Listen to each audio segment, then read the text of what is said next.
Assalamualaikum semua. Baik, hari ini Cikgu Dian akan bimbing murid-murid untuk mengenal pasti kata kerja aktif transitif berdasarkan gambar.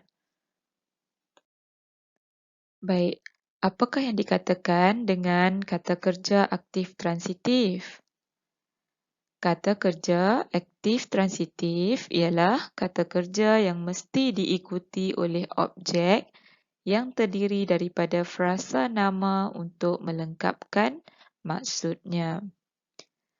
Kata kerja aktif transitif menggunakan imbuhan me, men, mekan, menkan, mei, meni, memper, memperkan dan memperi. Mari kita lihat contoh ayat yang menggunakan kata kerja aktif transitif. Baik, ayat yang pertama, perkataan memasukkan. Hasan memasukkan tanah ke dalam beg plastik. Contoh ayat yang kedua, menyemai. Hasan menyemai anak benih di dalam beg plastik. Contoh ayat yang ketiga, menyusun. Hasan menyusun anak benih di tapak semaian. Contoh ayat yang keempat, mengasingkan.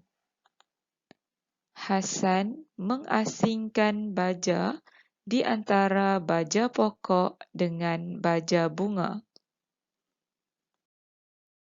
Contoh ayat yang kelima, memilih. Hasan membantu pelanggan memilih anak semaian.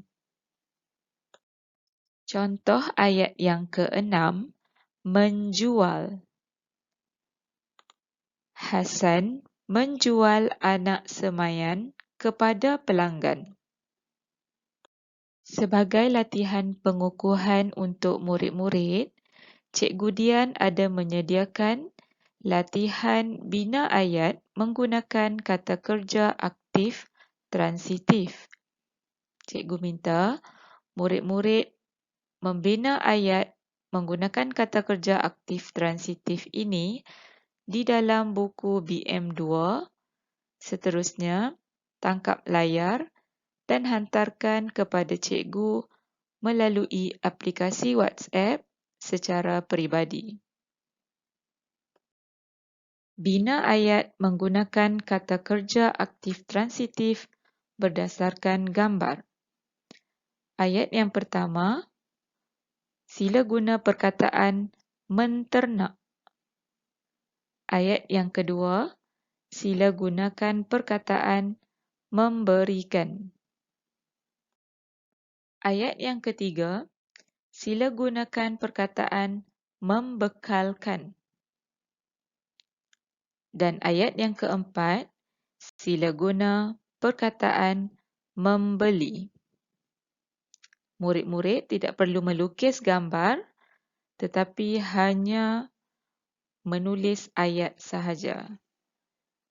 Sekian, terima kasih.